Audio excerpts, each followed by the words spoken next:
What's going on, Rob Vigeant? Overcoming Overpower, we're back. Oh, look at that. My dad's the first comment says, "Good morning, RVJ and Ryan." G'day, Dad. You're up late. How are you, mate? What's up? Yeah. That week off is, I guess things happened during the week, and surprisingly, people missed us.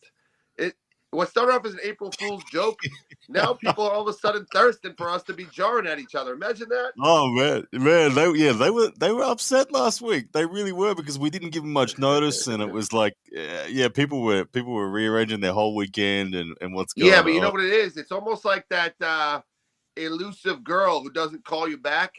You're gonna chase that one a little harder than the one who's always available. You know what I'm saying? So we're being that like. You don't want to be too needy. Good stuff. Hey, good evening, good morning, wherever you are in the world, to everyone coming in. Of course, this week we're live on. We're back to where we started. We're live on everything. 2 YouTube channels. Yeah, just do it. Yeah, that worked out. We did the experiment last week of alternating, and we realized this is better. So anyway, as people come pouring in, good to see you. We've got Arm Historian, the Drew 24, Clerks 93, Top Troll King. There's a bunch of you guys coming in. Hope you guys are well. We've got some polls up on both YouTube channels that we'll go with later on. We'll talk about the results of those polls. But Rob, man, how you been anyway? What's been happening? Yeah, man, I'm doing all right. I'm up here at camp. I was going to set a nice ambiance with like a fire behind me and all this shit. But then New England, you could never trust it. Random rainstorm. So I figured in a display of excellence, I would sit in front of this. It's not just good lighting. It's all the winnings I've done up here at camp through the years. Now you got to know something about points. I needed to know the story. I needed to know the story behind all. There's a lot of ribbons there. Yes. A lot of blue ribbons. Thin, so there's like 1,000 of them, really. There's over the years. So let me tell you something about Points Tobago.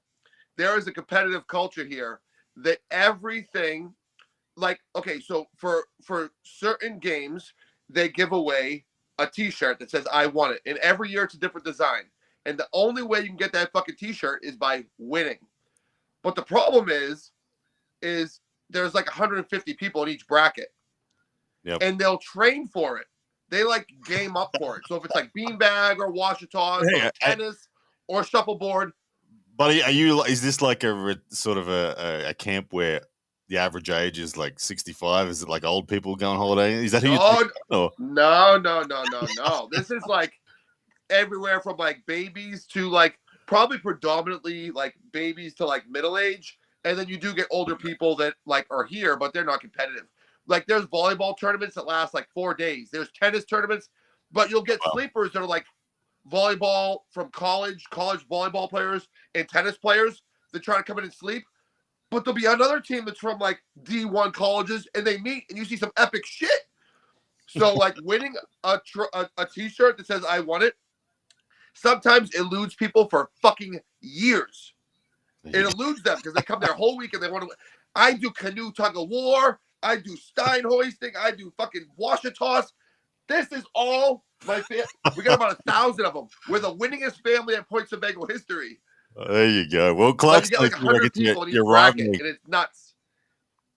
Nice. Clark's 93 reckons you're rivaling Monster Michael Todd's trophy wall. You know, I threw out all my trophies about 7 years ago. I got rid of everything except for my national and oceanic titles. That's sad. Why would you do that? Well, I just was. They were just all in a box doing nothing. They weren't on display. I remember when they gave trophies, and now I kind of miss it because now it's something else. But like when you see the different structures and they stand for something, you know, to people say like, "Oh, a trophy is just a piece of plastic." No, it's a symbol. What the fuck you mean it's a piece of plastic? That's like anything. That's like when your parents throw out birthday balloons for your birthday. Do you say, "Oh, that's just plastic. We're gonna pop"? You fucking pieces of shit. Making the living room muddy. Like I had a whole bunch of trophies and statues that I left at Tim Bresden's house in storage, and I think I might have fucking lost them. But I had like plaques and everything. And now looking back on it, I wish I had them because they go all the way back to when I started. I'm in my 20th year this year, and I have trophies from like the Nationals my first year. You think I don't wish I had that now? A little plaque I could hang on the wall that I could look back on? Because someday I'm going to be gone, but, like, I wish I had that. Yeah. Well, you know, like, I, in all honesty, one of the coolest things that I think I'd I've done it once before, just it was cool to myself. But I'd love to go back and play a game of tennis with my son back at Richmond Tennis Center, which is where I grew up playing tennis. Because you can walk into the back room and see they got an honor board, and you can go back there and say, "Oh, look who was the club champion from what year would it have been from bloody from about 1997 through to 2003." My name's all over that board. So like, were you a club champion? Yeah, of course. But that's pretty cool. Like now that my daughter plays tennis, I've actually like really started to fall in love with it. And I'm not going to say I'm good, but I'm not bad. Like I'm an athletic person, so I can pick up on things. And I bet you with a couple lessons, I could be pretty good. I'm not going to say I'm fucking Roger Federer, but I believe I'm pretty good. I would say I'm bad now because of the stiffness of arm wrestling. Like it hurts now to throw my hands that and accelerate through the motion of a yeah. You got to watch the really hurts. Extension of the elbow, right? It really hurts. But I would love my serve is bullshit. My serve, I just basically stick my arm in the air and wrist flex. I just wrist flex. I don't go like I don't arch up. Fuck that shit. Yeah. I just go like this and wrist flex and hope I can return theirs. You know, that's for me actually where the what some people call delusional, what some people say is inspirational. I get both of those things. That's where it all started for me at tennis. It was like when I was in that club and I wanted to be the club champion. And I was only 12 years old at the time. And I'm like, I'm way too young to be the club champion at 12. But I was that kid that hassled the tennis pro who organized the divisions. And they had me in like Division 3, and I'd be telling them I want to be in Division 1, and they'd say, no, you can't be in Division 1. You're not good enough for Division 1. You're too young. And I would sit there and hassle them, and I would wait for someone not to show up in Division 1, someone to not turn up, and I'd say, I'll fill in. I'll be the dude who fills in Division 1. And I'd play out of my skin in Division 1. I'd lose, but I'd play twice as good as when I played in Division 3 because your opponent's better quality, you get better feedback. Right. And that's a very interesting thing. I'll watch my daughter, Gabriella, play games against the other kids. And it could be camp games. It could be cornhole or washi toss or pickleball or anything. And she'll kind of dog it. And I'm like, oh, I'm going to fuck you up. Watch. And I jump in with her. And all of a sudden, she's a fucking ace at everything. Yeah. She's grading everything. Yeah. She's playing harder. And all of a sudden, I'm like, Gabby, what the fuck, man? Why are you doing me dirty? But she always rises against me, and I believe that. That's cool. In a competition, you rise against it. So, were you professional? Were you a professional? No, I never made it to professional. I picked up a racket for the first time at age 7, and I said like I was all in on the sport from 7 through to 12. I was probably training for tennis probably maybe 3 days a week, but my dreams were to become a Wimbledon champion. By sort of age 14, it was up to like 5 days a week, and that was my obsession. And from 14 through to 17, I was having a crack at it. I got to the top 10 in the country for my age group. Won a national couple national tournaments here and there. Never got to the top rank, but I was close. And when I actually ended up quitting tennis just as I was finishing high school, and I had to really make a decision: do I go all in on tennis or do I go and get a job? And this is where, interestingly, it translated to arm wrestling later, was that I didn't have the mental maturity to recognize how close I was to actually being able to make it. I'm saying you were a teenager, bro. You probably could have. Yeah, I love it. If I could have taken my willingness to lose and just continue to progress that I have now back then, I think I probably would. Now were able to coach you then, you probably would have gone pro. Yeah, but hey, I love arm wrestling. Here we are. Arm wrestling was the second. Oh, no, arm wrestling's great. And that's another cool story. So, like, how the fuck did you get into arm wrestling? So you go to tennis, right? Yeah. What brought you to arm wrestling? Like, of all the things in the world, it could be skateboarding, it could be yo-yoing, it could be anything. And yo-yoing is a thing, by the way. I watched a competition of people yo-yoing, doing the cradle and the walk the dog, but they do it way cooler than we do. But, like, Rubik's Cube, motherfuckers. Have you ever seen Rubik's Cube? I've looked it up on YouTube how to do it and recognized that it's just a pattern you memorize, and then I thought it was boring. It really is. Listen, no matter how you mix up a Rubik's Cube, I watched a video and I figured it out. Yeah, close your eyes. Do the same Rubik's Cube like them dorks who did it in 6 seconds, but I could do a Rubik's Cube in probably under a minute, no matter how you mix it up, because it just is a sequence of things that you recognize. And that took the excitement away for me. I used to sit there and try to work it out logically, and it used to perplex me. And I used to think, man, this is how do people do this so fast? But then like I said, once I discovered it was a pattern, I lost it. Yeah, once you realize it wasn't about being smart, you got over it.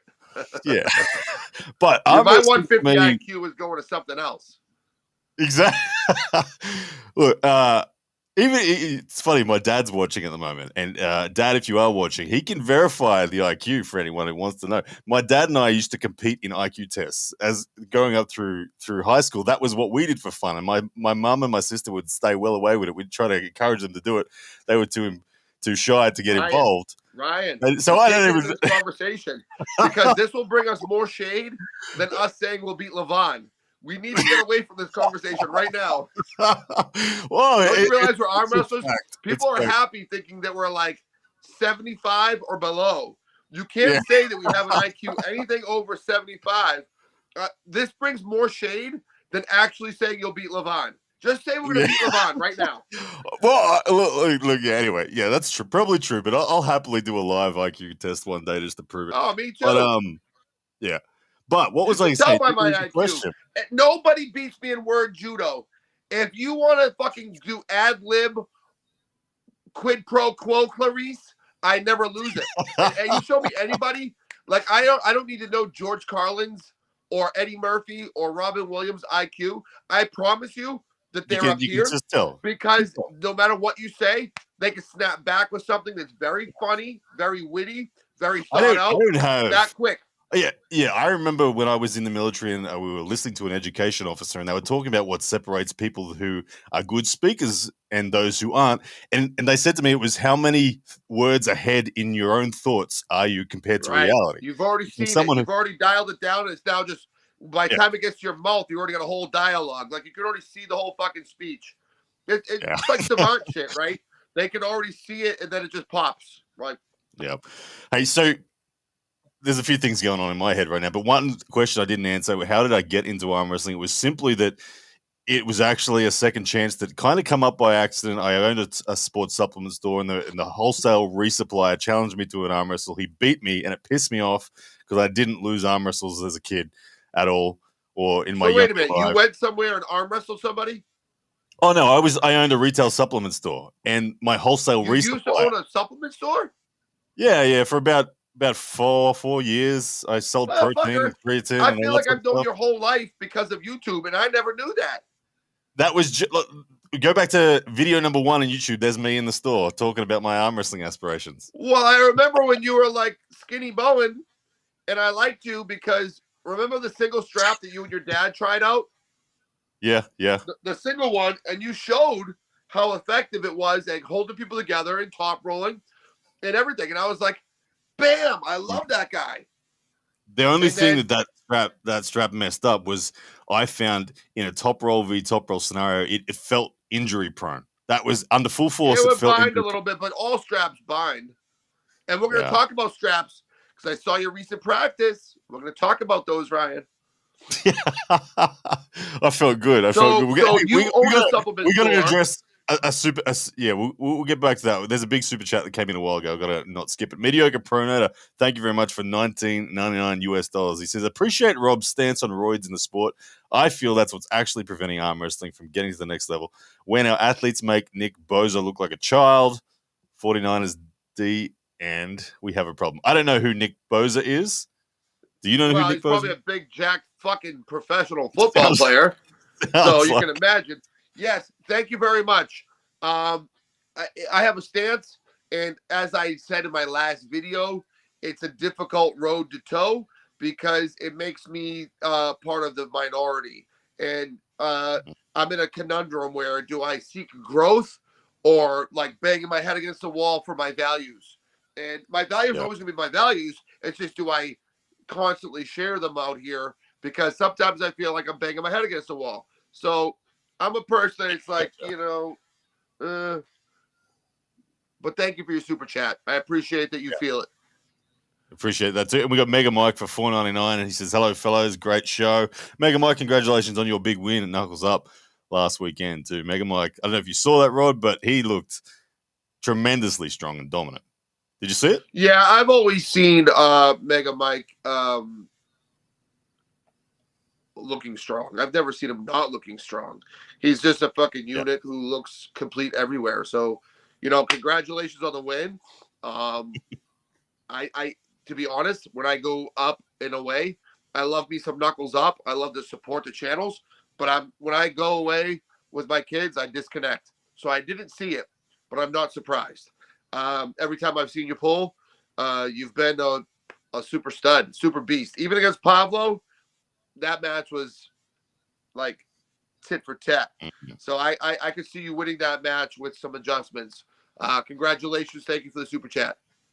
Yeah, man. He dominated Wayne Withers. Like, Wayne couldn't even get to the straps. Mega Mike just held onto his thumb and ripped him across the table. Oh, so he beat him out of the straps.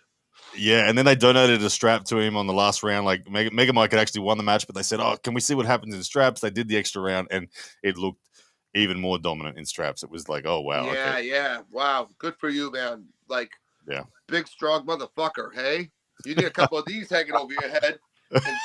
You deserve it, buddy. You deserve it. That thing is so full; it almost looks like the head of a mop. Like, buddy, look at.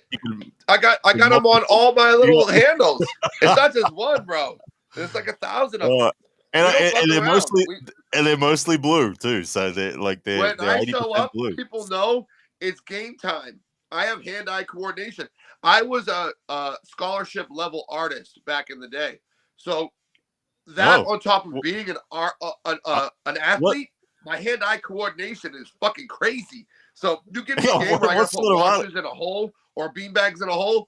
Let me practice for like a minute, and I'm really good. What sort of artist with you? I'm imagining you like, how Patrick Swayze in Ghost stands behind, and is that no, that's only when you want to get laid, Ryan. You only do that shit when you're trying to get laid. I was a fucking guy that was we were kind of poor growing up, so all I could do was like draw in a book, and for like a birthday I got like an artist table. And that was the coolest thing. And like, we didn't have anything else. So I used to sit up at night and just draw for like hours onto my little artist table. But I was more like a comic book guy. Like, I like comic book shit. Okay. And I had an art teacher tell me, this was at the day that computers were like really becoming like the big thing for graphic arts. And she told me, like, if you want to be like an artist by sketching, like, you'll be a starving artist. Kind of broke my spirit a little bit. Like, almost told me like you'll starve. Like, you're not going to do anything with that. Okay. Lo and behold, 20 years later, the Avengers and everything is bigger than ever. Comic books and shit have had a resurgence. So I like drawing. I was more like a sketch artist, like comic books, but I did realism, like portraits and shit that I could look at things and just draw them like that. I can't anymore. It's like you playing tennis. It's like you lose your touch. Yeah, I got a lot of respect for anyone who's got a skill in anything that's different. So that's cool. I like that. I certainly can't do that. I have nothing. But I think that's the hand-eye though that matters. And like I was I played baseball. I think that hand-eye matters. Hand-eye matters with tennis. Seeing the ball coming at you 140 miles an hour and being able to serve it, that's hand-eye coordination, right? Yeah, a lot of that's just the instinct too. Like I don't know. You don't think it through. It just happens, and you just either I find that people who are trying to think through hand-eye coordination suck. You can't think. Well, you started off young, so when you start off young, you develop that hand-eye coordination. Then it just becomes like instinctual, right? So, but it is there. But you just like drawing. Like somebody says, do something, you just kind of like do it, and other people are like, you develop it, and then it becomes like. And you did you see the video? I forget the name of the dude who drew. He had like a stick with three. Perfect circle. He had a stick with 3 pens. One to the left, one in the center, one to the right, and he drew LeVan and Devin and 3 different pictures simultaneously in time lapse. So I can't get my head around that. I have to believe in my mind that there's something going on. How do you do different? If it's attached to a stick, let's say someone's eyes are closer together and then someone else's eyes are further apart. How do you get the structure right when it moves If you move a half inch, the other sticks move a half inch. If you move a quarter inch, so how do you get the different dimensions? It's fucking weird to me. Now, if that's real, the answer is my dad spotted it straight away. I was really impressed with it, and he's like, "No, I'm not impressed." And I said, "Well, why aren't you impressed?" And he said, "He's only drawing one picture at one time. It's in time lapse. If you have it, it's not three pens drawing at the same time. It's just he draws with this one, he draws with that one, he draws the middle one, he draws this one. So he's just drawing bit by bit by bit by bit. So the skill is he can draw, but on time lapse, it looks like it's happening all at the same time." Okay, so that makes sense, but portraits are an art in themselves, and they're very difficult because you can fuck up just a little dimension of any feature, and it doesn't look like the person anymore. Especially like any of the bone structure or eyes, you fuck that up. So I mean, it's still impressive. Don't worry, I'm that dude that, like, you know how every now and then you'll see a kid will ask for a birthday cake and out of a book, and they'll say, "Can you make it like this, Mum?" And then then it looks like some massacred thing. Yeah, you want SpongeBob and you gave him a fucking a penguin that looks yellow. That's me. So I know who you are. But hey, A for effort, motherfucker. You trying? Hey, so did your artistry, does that blend it all into arm wrestling? Do you see arm wrestling as an art form, or is it a science? So while I was into art, my uncle owned before there was MMA, he was basically had an MMA gym, which is he was a Bruce Lee student from the Tao of Jeet Kune Do. So that is basically the birth of MMA, basically not really having a style, blending things like boxing and wrestling and karate and shit. So my first passion with art was, I used to go to that school. I used to go there for free because I would clean up and change the trash barrels and clean the bathrooms and stuff. So that was very art driven. If you think about how the body moves, there was a thing called trapping hands where you would like close your eyes and you would feel like how people move. And I saw like a different way, whether it's applicable or not in the real world. I started seeing the way the body moves, almost like ballet. If you watch ballet, it's very strength driven. Some of the things those girls do, you think they're just little ballerinas. It's like gymnastics. You think they're little ballerinas, but you try to do what they do, and it seems impossible unless you've done it your whole life. It's impossible. There was a dude who I grew up. He didn't go to my school, but he went to one of my rival schools, and he went all in ballet from like probably age 13. Probably got 18. so laid. Yeah, that was the thing. Like everyone teased him at first, but then by the time this dude was 17, 18, he was a stud, and he was surrounded, like, the ratio of males to females where his practice was. And tell me the truth. Was he fucking fit as a motherfucker? Yeah, he was. Yeah. He really was. Listen, that ballet shit's no fucking joke. Those girls will stand not in a calf raise on their toe and keep it there for hours. Now, I used to work on a ladder where sometimes I have to stretch to like paint like a fascia board or something, and I'd be up on my calves. Now, it's not because I got weak calves, you cheeky motherfuckers. I would sit there stretch, but you hold that static position for like 15 minutes, you want to die. These bitches will do it while they're twirling and jumping for an hour. Like, there's incredible strength there, and that's the thing is like it's an art. Sometimes there's things that look simple. Go watch the Olympics and watch a guy bust an iron cross. Everybody thinks that they'll do an iron cross. They see somebody just go like this. But let me tell you something. That's elite level strength. Elite. Yeah. So I started seeing the way the body moves as an art form. It's like an expression. And different people's bodies can express in different ways. That's why I have a problem with people in training groups in arm wrestling. They only want to teach people what they know, how they became a champion. I became a champion by doing this. Pronate through the thumb, roll up. That's what you want to do.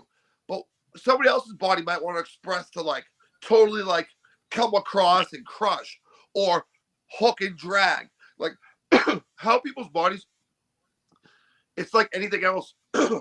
Sorry, gotta love those springtime colds. 5 kids in school still banging out colds.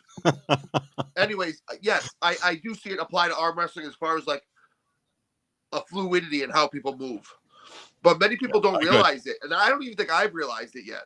I recognize that it's complex and an art form. I don't think I've totally like peeled away my layers yet, but I do, from a coach point, realize it's a real thing, that we're all very unique. Well, I can certainly say that in my own experience as an arm wrestler, I started with a certain shape that was my instinctive shape.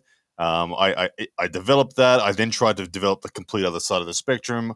I developed it a little bit, but I ultimately sucked when I tried that, and now I'm kind of back to where I started, but just with more extension to it. So I definitely agree that people have their own story to tell on the table, and it's interesting when you look at new people. As you said, some of them come in with fluidity straight away. Some of them come in looking like they're going to hurt themselves, but everyone's shape is definitely different. That is 100%. I agree with that. I don't know if you watched Brian Shaw and Eddie Hall arm wrestling the other day. Eddie's someone who I get scared when I watch him arm wrestle for himself. Right. I feel like, oh, he's super rigid. He's gonna, if he goes hard. Well, especially when he had that bicep detachment when he was in his training camp. So, the way he pulls looks prone to that. Yeah. Yeah. But we're Brian on the other hand, much more naturally inclined towards good things. But I do think as a coach, when you have someone in with you on the table for the first time, the first question that I ask them is, show me how you would pin me.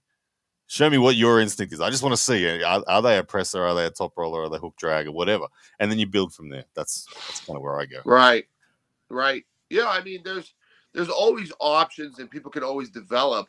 What they develop isn't necessarily the best for them because they develop it. That's debatable, but arm wrestling is definitely an art with infinite variables of movement and stuff. So, Brian Shaw getting into arm wrestling is interesting, but I've always said I think there's a sweet spot in the sport for size. Mm-hmm. Now, the super heavyweight category, we could debate that, but I think there's a sweet spot in the sport for size, and I think that too long, you're giving away a lot of leverage where you could be exposed through somebody cutting down on your forearm. And I did see a little bit of that in some of his other trainings where he, as strong as he is, being a world's strongest man, and let's be honest, do I think he's going to get much stronger? A lifetime of doing what he's doing, he's probably capped out in strength many times over. I could see him being vulnerable through his length of his forearm. People say, oh, but his hand's so strong. Yeah, but what happens if somebody fucking chops his ass and all of a sudden he's over here like this with a forearm now that's like 3 inches longer than everybody else's. Yeah, and then you've got someone be very comfortable, and he's very awkward. All that lat on so tall. Right. Yeah. So there's always quid pro quo. It's always like there's an ebb and flow for every make and model. When people say, oh, I don't have a big hand, I got a short arm, there's an ebb and flow for every make and model. So whoever the fuck what do you think about today, guys? This is me being positive. I'm not going to tell you need a big hand and perfect genetics and all that shit. You could, in fact, have a small hand, a short arm, and be short. And you can make it work. Very, very, very successful. And you can be tall with a gangly long hand and long arm and be very successful. It's all up to you on how to apply it. Yeah. Namaste and all that shit. Whatever the fuck. I do agree. You can any shape, size, hand, arm, forearm, whatever can work. Arm wrestling. There are ways to do it. Whether it's now you might lose to a guy. That doesn't mean that your skeleton and your technique failed you. It just means that that guy had your number and you're going to sort that out. But if you look at the overall sum of things, the overall balance, you'll probably find yourself you can win a lot more than you'll lose. And if some other motherfucker, don't ever discount somebody else that they're training and working hard too. And that if you lose, it's not a reflection on what you're doing wrong as much as like maybe the way you guys meet up and match up and you go back to the drawing board. It's okay. 100%. Hey, Clarks93 asks me the question, Bowen, do you think you would have still won versus Khaled Fresh? Absolutely, Clarks. I do think, and in fact, I'm going to Dubai to face Schoolboy King of the Table 11. I don't know if Khaled's in Dubai or not. He just had an MMA fight, so it looks like he is. Look, if he turns up and watches me beat Schoolboy, Hell, I'll offer it to him. I'll say, you want to have a go? You can get a chance for revenge right now, and I'll be the one with the miles under the tank. So, do I think I would have beaten him fresh versus fresh? Yes, and the reason I say that is because I led the dance. He had no idea how to lead the dance in respect to dictating lanes, and also, although he was muscular. He was muscularly tired and fatigued, right? I agree with that. So I would expect his wrist flexion, his biceps to have perhaps a bit more peak strength, certainly plenty more endurance in it. What I felt was when he tried to transition from outside of his shoulder to inside of his shoulder, I felt that his side pressure, his elbow integrity was about 70% of what's required to push me off center. So, yes, I would have beaten him because I would have dictated center. Round 2, where I struggled, was me playing. I tried to dad move him. I gassed my own hand. Every other round, I just finished it. So, yes, I would beat him fresh. No All right, wait a minute. I'll pop in on that. Listen, and I'm not just trying to start controversy. I think on that particular day, who you were, who he was, on that particular day, fresh for fresh, you might have struggled more than you're alluding to. You might have even lost. Today, I think you beat him. I think you're smarter, you're stronger, you're bigger, you're more advanced. On that day, I would, if I had to wager money, fresh for fresh, based on what I saw him do with Schoolboy, I would have probably said that he would have beat you. But that brings me into another topic called the arm wrestling caboose. Let's go. What is it? Isn't the caboose? The arm wrestling caboose. You ever hear about the train bang? The caboose is the last one in the door. The caboose. Okay, it's like a train goes the engine, all the box cars, and then there's the What am I caboose at thinking? the end. What am I thinking of? A caboose is some little weird instrument that old men play when they're No, that's a kazoo. That's a kazoo. Okay. And don't say a weird little instrument, because I had a place called Shakey's. I went to eat pizza with my dad, and we used to play the kazoo all the time. And now I want to hear that. We need that one day as well. Yeah. So what's the caboose about? Well, I want to just bring up what is real and what is not. The arm wrestling caboose is the guy who's always at the end of the train. Okay. So in your first practice with Ricard that you posted, we're going to go to your practices now. We're going to talk about something you know about. Yeah. It was you and Lachlan banging on each other. Yep. And this is going to support the Khaled thing. So it's going to be all umbrellaed under the same. We're all supporting each other. This is like a brotherhood. We're building a pyramid here, right? So you got you and Lachlan, the first strength check you did with you, Lachlan, and Ricard. But for 15 minutes of videoing now, I don't even know how that was edited down. You and Lachlan were smashing the fuck out of each other. Then Ricard comes in and smashes you both. So we're like, holy fuck. Kid came from Planet 8 build, right? Planet 8. Yep. Then your most recent one, Ryan plays caboose. Ryan plays caboose. So then Ricard and Lachlan smash each other. They're over here going bang, bang, bang, bang, bang, bang. And then in steps Ryan and goes, put the straps on how you want. And you're fucking slaying people. In a three-way, the guy who goes last always looks like a beast. And next time we train, it'll be me and Ricard who goes first. You don't want to leave Lachlan last. Don't leave him last. No, we will. No, honestly, the triangle of struggle we have between us there it's really cool. It's really cool. We're all close to each other. The truth is, it goes fresh for fresh. It goes Lachlan, Riker, and you. Look, I agree. That's where it is at the moment. I would say. You have a funny angle. You can expose people. I have an instinct that Ricard will beat Lachlan if they actually had a match. I don't know if you saw them pull fresh out of straps. Ricard was destroying Lachlan. In straps, Lachlan was exposing his pronator. So it was like I have an instinct that Lachlan is like a cheeky motherfucker who just like knows the camera's on and then likes to do the shot on when it comes to a tournament. Well, like this Do you remember when you were training waxing his session. ass No, everywhere in practice? No, but okay. That's actually a really good point. The times that I have been waxing Lachlan in training has been when I've been peaking and Lachlan's just not caring. He's training, whatever. But right now, we are both peaking for a match on the same day. This was our last table session. Both of us wanting to literally get our last heavy set. And I promise you, there were no pulls before. Like, every pull was shown. That was just the first 15 minutes of pulls. So that was Lachlan ready to test his hand, and Rickard out of straps blew straight through it, and Lachlan was like, "Oh no, put the strap on," because it shocked him. He was surprised. Oh, I'm not saying they're not close. They're definitely close. But the problem is, in today's state of arm wrestling, getting the straps is too easy. Do I think that Ricard's probably a little more fundamentally? I would say he's probably a little more fundamentally sound. Little more edge over Lachlan, but in today's landscape of arm wrestling, where you can just run to the straps or, slip easy, I think that in the arm, once Ricard bounces, what I saw was that you get a little bit of that bounce and uncomfortable. His arm is not as strong at this point in time as Lachlan's arm. Yeah, I agree with once that. Once he takes a little bit of the other things, no, that's incredible. Like, the kid's great, and then you come in there and you pull the caboose. And you want to be the one to finish off the game. You want to be the one to and you cheeky motherfucker.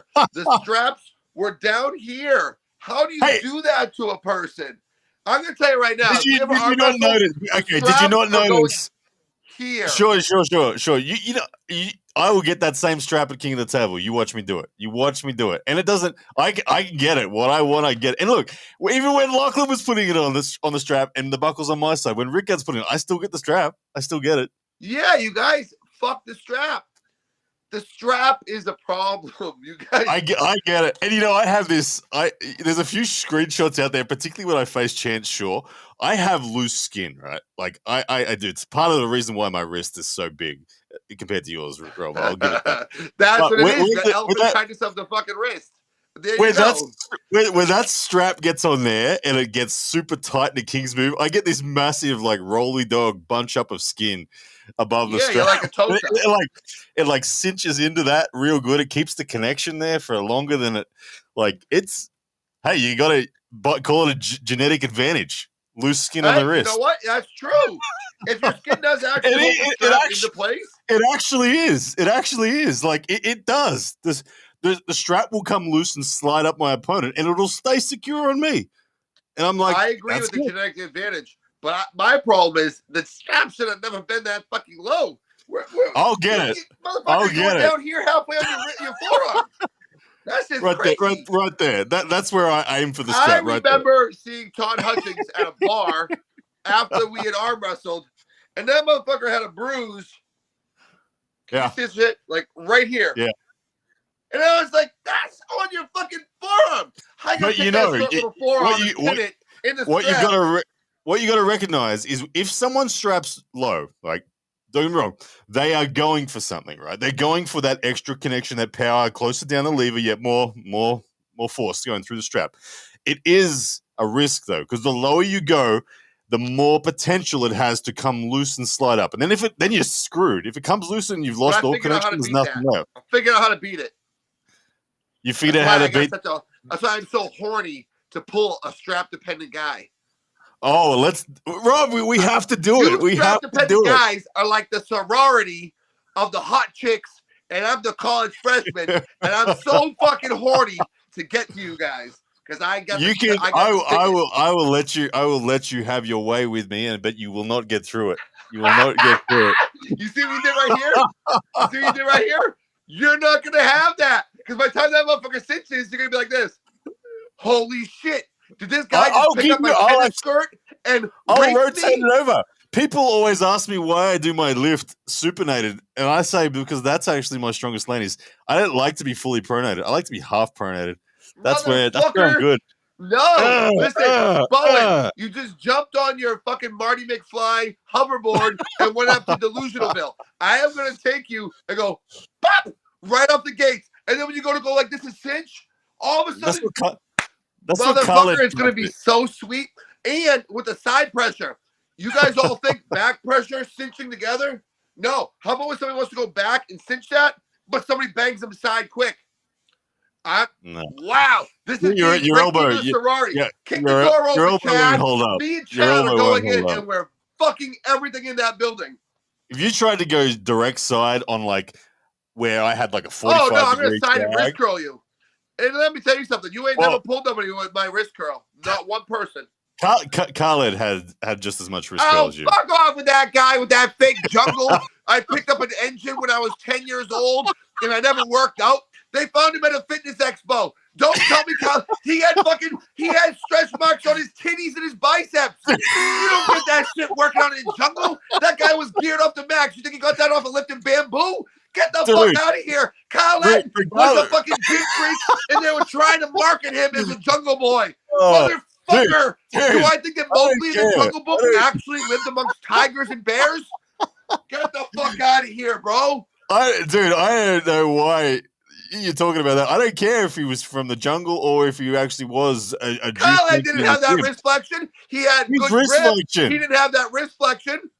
Dude, have you seen him pick up? Schoolboy made him look like Coach Ray made you look. Like this. No. Schoolboy went straight into the hook because he was so scared of him, and he got King's moved. Khaled did a King's move out of straps because his hand was so good that he didn't even need a strap. Do you see my face? I'm about to start drooling, Ryan. Don't make me drool on my nice camper carpet. You're telling me that Khaled's wrist. So, okay, you felt a good wrist from Khaled. Let's just call that scratch. Okay. But mine is better, motherfucker. And you pulled that guy when he was about 20%. Jungle Boy is used to lifting bamboo and motors, and you beat a guy who's a non-arm wrestler. Yeah. You're fucking crazy. I'm gonna anyway, I don't think. They got you. Anybody that wants to be strap heavy, strap dependent, strap. I need the straps. I need the straps. You know what? There's one thing that I truly I don't know if I want to tell you because I want to beat you, but I am going to tell you. I have a habit of telling people how I would beat you. You sound like my dad when he used to come home with a fifth of vodka.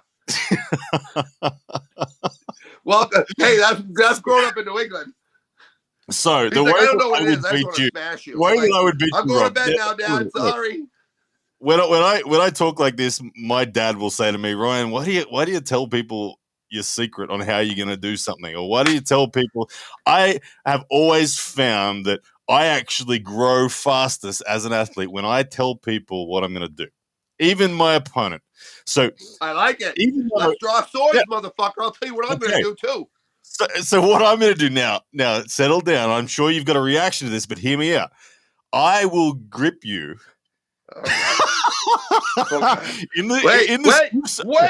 Wait. It's not too early here. Wait. What are you getting a drink? Wait. He's getting a drink, yeah. Because I need medicine for this. I need to know. Okay. Oh, you got seltzer water. I need to digest this, okay?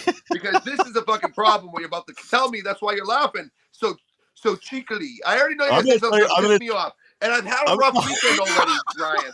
I don't know if you saw my last video, but it was my exit from YouTube. But go ahead. Go ahead, hit me with that. Okay. Yes, you're down the vodka. Look, so the way that I would beat you. It's fucking disgusting, but it's the only thing I have in my cabinet. Yeah, straight Bacardi. Okay, so the way that I would beat you, I come at every arm wrestling match with a proper analysis of my opponent's strengths relative to mine, and therefore where are the opportunities. Don't do the stupid thing. So the stupid thing would be to try to deny your wrist flexion, right? Because your wrist flexion, I respect, is actually probably going to be too superior for me to even bother trying to take it on. So first things first is don't fight a losing battle.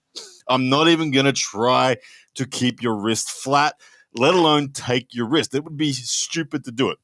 Now, the other thing is, okay, I then say, okay, well, we lose that little battle. Where do we take the fight? Okay, I've bluffed to you about going supinated side pressure. That was all a bluff to just try to make you vulnerable to the thing I actually will do. Now, so I bluffed for years about that. As what I was going to do.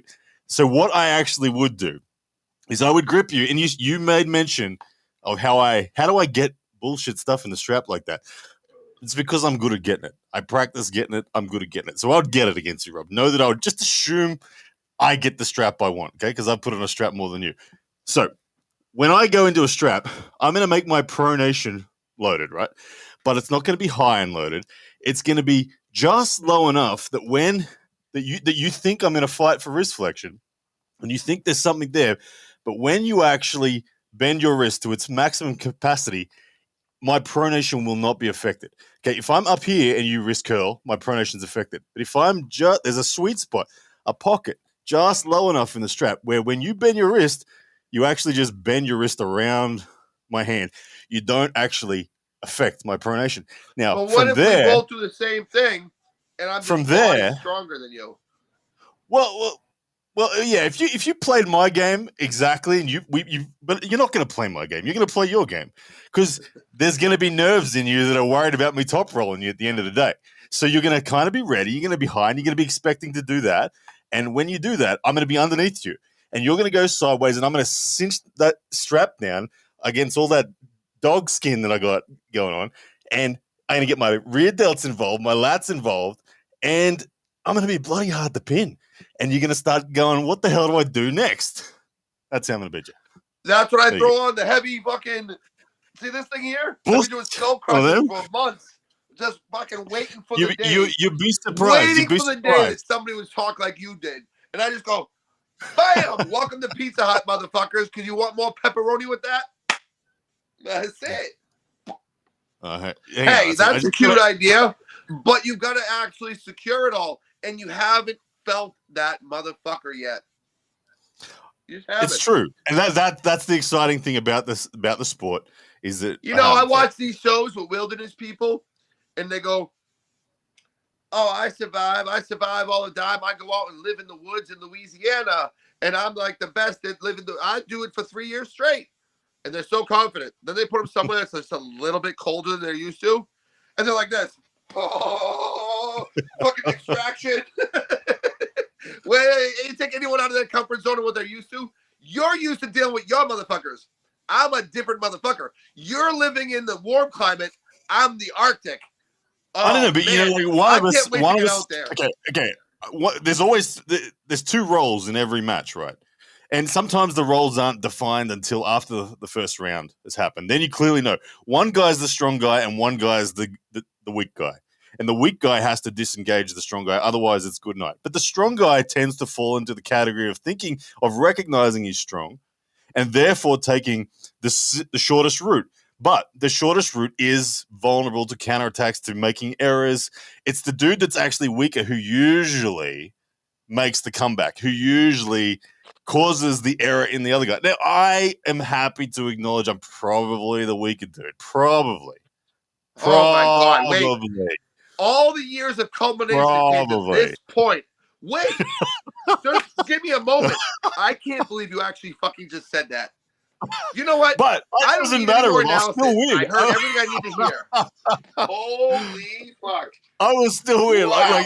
Ron, do you know how many times I've beaten the dude stronger? This is about 5 years in the fucking making. He actually said I'm stronger. Oh, there we go. Sweet victory. Now, where it falls from there, all right. I got what I need out of that. I got my nut. It's like the little one-night stands you got. You can decide afterwards if you want to pursue a relationship, but you got what you wanted. So here we are. Thank you, Ryan. Thank you for entertaining. That's all right. That's okay. I'm happy to acknowledge all of that because I still think I'll win at the end of the day. I've done it too many times. I've won from being the weaker man too many times. I'll do it again at King of the Table. Everyone's telling me the schoolboy's stronger. I'll do it there too. Don't worry. You know what's weird? You know what I like about you? You really are. It's hard to go against somebody who has such a strong belief. It's why they say in sales, sell a product that you believe in or you would buy yourself. Yeah. So when you can sell something so like vehemently, so passionately, it almost is intoxicating. It's like you're throwing a cloud of like passion over people. And the same people who are like, yeah, that product's dog shit. Who would ever buy that? Oh, fuck. Eventually, you all get on the train. Eventually. That's why that Billy Mays Hayes fucking sold shit. Because he's like, wait, don't click off. Before you click off, I got another offer to buy 2 for the price of one. And you're like, give it to me now. And next thing you know, you're looking for fucking leaks you never knew you had. You're looking for things that need to be cleaned, OxyClean. Well, I used to throw wine on shit to see if it would actually work. I buy shit from infomercials.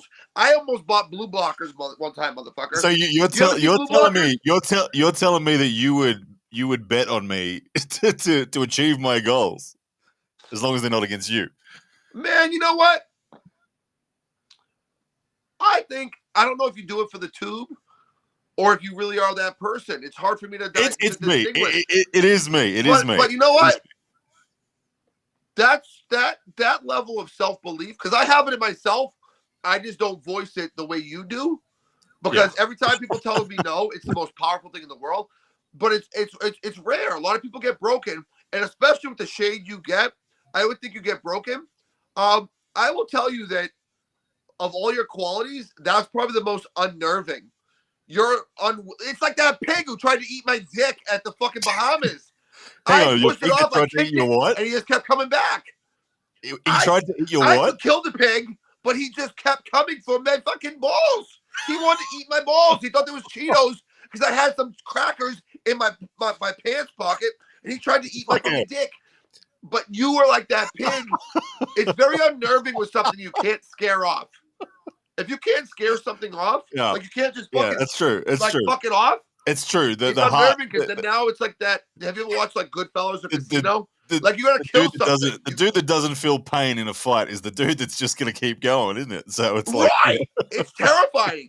Exactly. It is scary.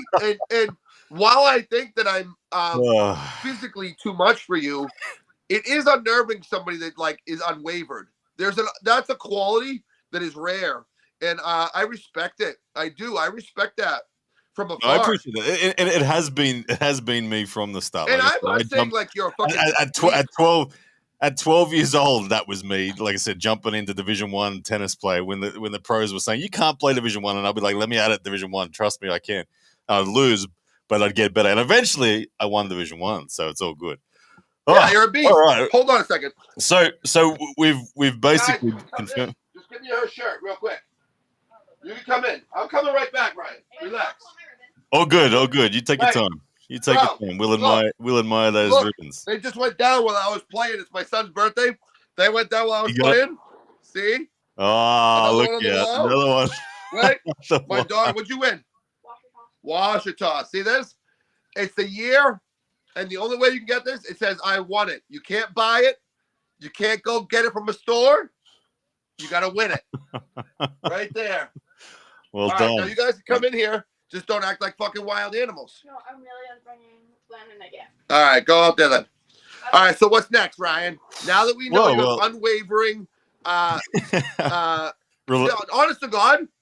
That's what the name of this You're a motherfucker. You and Michael Todd have the strongest constitutions of the sport because you guys get so much shade. Yeah. Well, yeah, I don't know. It's just kind of the way that I roll. It's where I just when people I'm not the kind of dude who like gets a buzz out of someone saying that I can't do something. That's not me. It pisses me off. Like when someone says I can't do it, it genuinely gets under my skin. But it just doesn't affect them. I just am so determined to prove to myself. I just know that I can do something. And I always just reverse engineer something enough. Like there's the Delusional Ryan Bowen series, there's clips of me saying, yeah, I could pin LeVan under certain circumstances. Like, that's how I backfill. You know what I mean? Like, I don't disagree with that either. Yeah, I don't disagree with that either. If you got to grip LeVan's index finger, and that was your start point, you're winning, right? Listen. Or he might get a don't slip. Don't buy into the bullshit. LeVan is where he is. The point's not about there's LeVan. only like a couple % difference between him and the other guys. So, like, if you can get a leverage advantage with him. Yeah. You don't go too far down the LeVan track. But the point I'm trying to make is anything. Yeah, I reverse engineer everything. Like when I start preparing for a match against you, I first of all start with the pin. And I say, oh my, where did that pin happen? And I reverse engineer it. And I've got to find a path all the way back to center. It happened in your dreams.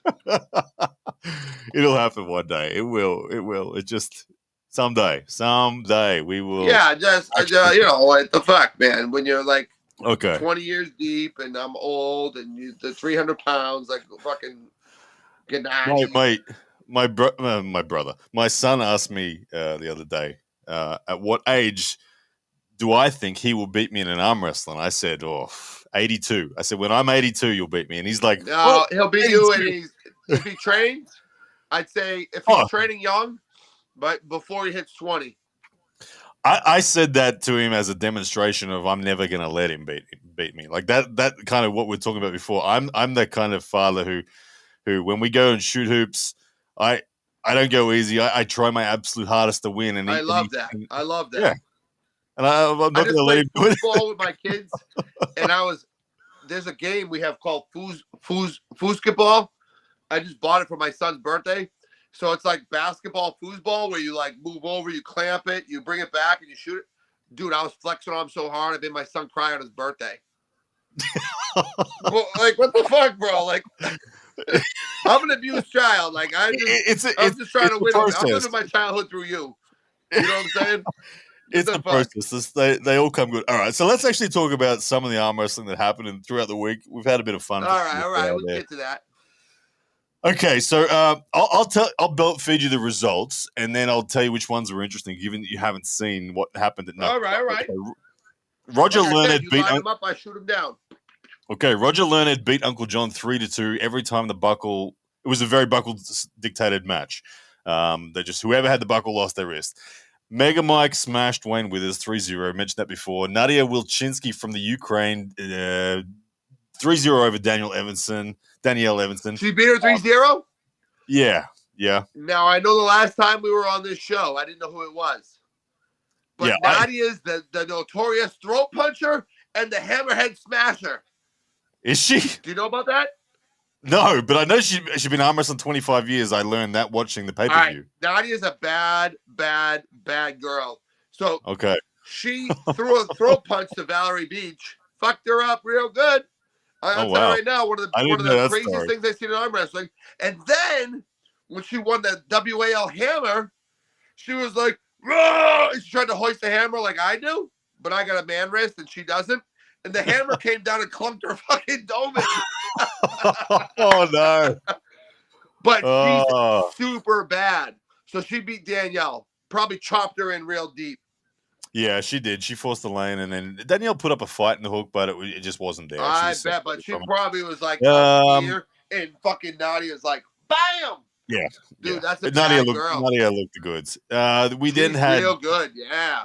And she'll punch your throat if you fuck with her, so you better speak politely. She'll fuck you up, bro. She got that Russian blood, man, where she'll meet you and you interview her, she'll just punch your fucking Adam's apple right in. Be careful. I think you should interview her, Rob. I think you should show this. I keep a distance. I'll be like this. So, how the fuck's life going in Russia? Fuck you. All right, so then we had Japan's super heavyweight up against Korea's super heavyweight champ. The Japanese guy, Toshiyuki. Yeah, Toshiyuki Shishido won 3-2. It was a really bizarre match. The Ji Hyun Min, the Korean, took hand control every round, but Toshiyuki just threw sideways. It didn't even look like controlled side pressure. It was like frantic. You know how like Matt Mask will hit around real frantic? Well, imagine Matt Mask, but his hand underneath.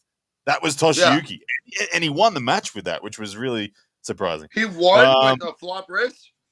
With a flop. In the fifth round, he actually top rolled and took hand control. But every other round, he had no shoulder commitment and flop wrist. Yeah, and one with no shoulder and flop. Oh, wow. It was weird, and you don't often see that. But anyway, then we had Tom Holland against Baek Song Yeol. Dude, Baek Song Yeol dominated. Really? Yeah, it surprised me. I thought Tom was going to win. Round one, they went into the hook, and Tom's arm just got left behind. His rotation immediately failed, and Beck started smiling and talking to him. Tom then went to the top roll, busted his wrist, kind of like I did, but couldn't get his side of center, and Baek Song Yeol just lent on him. Round three, Tom got a win. It was a slip in a losing position outside of straps. Beck didn't pay enough attention and slipped too low, and then round 4 they slipped, and Beck curled in Tom's top roll and started talking to him again. It was pretty. Wow. It was amazing. From Beck. Wow. It was a surprise. I love Tom. I love Tom. I actually wanted Tom to win because I love Tom, but I can't help but admit it. He's also cool seeing the dude that I beat wreck his next opponent. So that was pretty cool. Right. The guy is clearly no joke. And from going out to Korean barbecue with him and sitting next to him, he's got a different bone structure. Like, he's not an everyday run-of-the-mill. If I saw him in a random place like the movies or getting popcorn in line, I would be like, there's something that separates that guy from the other people in the line. He's not a regular soft dad. He's like a different dude. Yeah. Like, you can tell he's built different. Even his structure and his face and everything, he's different. Yeah. So yeah, and then we had good win for you, Ryan. I mean, I guess. Yeah. Then we had Mario Tambakis defeat Jason Merlo 3-1. I heard this one was a big one. I heard this one was a banger. It was interesting. Mario round 1, like in the very opening exchanges before the slip happened, Mario forced the hook and flashed, but it was an early start. Then Jason returned the favor, went a touch early and busted Mario's wrist back. So before we had any result of the first round, both dudes were like up in each other's grill, kind of roaring at each other. So it looked like oh man, this one's going to really go down to the wire. In the strap round 1, Mario kind of gave up a bit of space, scooped him in, and then was too much in the arm. Right. Round 2, Mario loses on fouls because Jason had felt the lane and he was popping Mario's wrist, and Mario was chasing and kept on coming off the front of the pad, loses it. So credit to Jason. Like people say it was, that was just on fouls. I give Jason full credit for that win because he was too strong for Mario to keep his elbow down at the end of the day. Right. 1-1. Round 3, Mario 2 fouls again off the front. Finally, because it was a 3-foul system with Knuckles Up, if you recall, finally he kept his elbow down, loses his wrist, but side pressures through and ends up curling it back in and getting the pin. And then round 4, Mario flop press off the go in the straps for the win. Wow. Yeah, but that's not a surprise because Jason Merlo is a super fucking stud. But so is Mario. Like I watch people. I try to be as much a student as I can. There's some people from overseas that I don't know about, and then when I do know about them, I watch them. But like, two studs are meeting. You can't be surprised when one of them has to lose, one of them has to win. Yeah. Like he's very good. He's very good, and I'm not surprised by it. So Mario is now going to face it Knuckles Up for what's his name? Mind blank here. The Bulgarian. He was at Arm Gods with us. Top roller. The left-hand kid? Yeah. Not Konev. Not Jordan Konev. No. The other Bulgarian, the smaller Bulgarian, he pulled left. I'm fucked now too. You gave me that bullshit. Somebody help me out. What's the little left-handed kid? The little dude that just is a mega top roller. He was before Bulgaria. Right. See, we're getting old as fuck. We're not even know who each other is in a minute. Before Bulgaria got banned, this dude was like number 2 in the world at 90 kilos. Yeah, Plamen Dimitrov. Thank you. Somebody said it in the comment. Thank you, somebody. Yeah. Thank you. Guys, when you get old, drink your fish oil and all that shit. Because I'm going to tell you right now, I had a fight with my daughter the other day because she got pissed off that I didn't remember her birthday when I brought her to the doctor. They were like, birthday? When I brought her to the doctor to check her in, and I was like, dude. I was like, answer for me, please. Please save me. And she got all pissed off. She's like, you don't even know my birthday. You don't love me. And I'm like, you ain't birthdays I remember? I am starting to question my own. I'm gonna say, man, I think that's a universal thing amongst fathers. It's a real mental arithmetic. So he's gonna pull Plamen Dimitrov. He's gonna pull. Yeah, that's a big step up. Like righty. Right-handed? That's an opportunity. Yeah, right-handed. Mario, big opportunity for him to. Well, what's Mario like? 100 kilogram, 220? Well, yeah. Well, Mario cut down to 210 for this match with Jason Miller. He normally walks around 230. Like, he's normally my weight. Mario and I. Plum is elite. Yeah. No doubt about it. No doubt about it. He's elite. Yeah. Both hands. So then we had Kamil Jablonski beat Metalla Aslanov 3-1. Metalla won the opening round. Kamil looked really weird in the opening round. Kamil didn't try to press. Kamil looked like he was half-heartedly trying to. He didn't know what he was doing. Right. Righty. Yeah, and then Kamil just went back to his press and he was fine. But he blasted. Yeah. So that was that. You know what? I'm going to tell you a quick Kamil Jablonski story that I really like because I hold it near and dear. Yeah. When I went to England to Pulsasho, I met Alex Gardecha for the first time in person. Have you ever seen him in person? Yeah. He's the biggest dude I've ever met, I think. He's just like a humongous, like naturally humongous person, right? Yeah.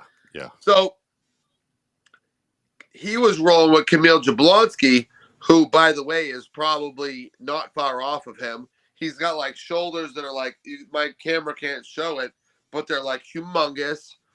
And he's about probably a real 6'4". But they had another motherfucker with him that was like White Shaq. They had another motherfucker that was bigger than both of them. That was like humongous. Wow. So I saw this group rolling in. You want to talk about a goon squad of the smallest guy is 6'4", like 280. Like that's the smallest dude. Like real measurements. So I was all bummed out because I knew I should have taken that match at the fucking Trafford Center, or not the Trafford Center, but with Sasho. Like I shouldn't have done it. I put my ass out there. And I go over there, and Kamil was very friendly. First time I ever meet him, I'm like, wow, look at this motherfucker right here. And he's like trying to grab me. We're air arm wrestling. He's like, oh, you feel strong, you wrist, and all this shit. I was like, yeah. I was bummed out. He's like, why you sad? You know, all those people over there talk, they're very like sharp with, like, they just speak like in fucking, like if you're putting on a gravestone or some shit, like, why you sad? Here's what you do. Like, bam. So I was like, oh man, like, you know, I shouldn't have been here. Like, I wasn't ready for this. He goes, what? You lose to number one in the world? Are you sad? Who cares? And I was like, I like the your only motherfucker that ever said shit that direct and that cool. He goes, so what? He number one guy in the world, and you lose. Who give a fuck? And I was like, here's this big giant mountain, and his boy behind him that was like 7 foot tall, like throwing me affirmations, like, what? Word, homie. I was like, to ask, why does your Polish accent sound like that Japanese? What was the movie? Hey, motherfucker! I'm not in the game of impersonating people's accents, but he spoke to me just like that. He was like, "Why you sad?" I was like, "Oh, you know, I showed my ass. I could have done better. I feel like I shouldn't have come to this." He was like, "What? Number one guy in the world?" And I was just like, I just remember him being like so direct and like, fuck everybody. He's number one guy in the world. Ain't no shame in that game. And I was like, it's true. And because of a guy that was like, before even people knew who he was. Do you know the movie I'm talking about? Do you know the movie I'm talking about where they impersonated Kim Jong-un and all this kind of stuff? It was like, yeah, I'm doing bad impersonations now. I can do impersonations of you too, motherfucker. How about you impersonate me for a sentence and I'll impersonate you? How about you? No. Hey, wise guy, this is Rob Vision. Check out my my blue ribbons above my head, motherfucker. Oh, I can't say that word on live television, but hey, I got a big mouth and I'll beat any of you mother effers in the strap, out the strap. It don't matter. Just make it happen. $500 right now. Let's go, mother. There we go. Don't be afraid to swear, Ryan. I already did it 500 times. Don't be afraid to swear. All right, ready? All right, do me. All right, ladies and gentlemen, we got the Aussie wrestler here. Hi. Don't be afraid of the power, Rob, because you know it's going to happen. It's going to happen, Rob. Rob, it's going to happen. Yeah, when I bust that wrist back, and my dad be watching, and he'd be saying, Ryan Blue. Now I know I call Ryan Blue because you deserve the blue ribbons. Ryan Blue, the Bluey Bowen. Fuck off with that shit. I win. You fucking lose. You didn't even drop your R's. It's Oz. You sounded like you started off kind of Aussie, then you went to South I Africa. started off good and I got lost. Because You know what? I'm not from Australia, motherfucker.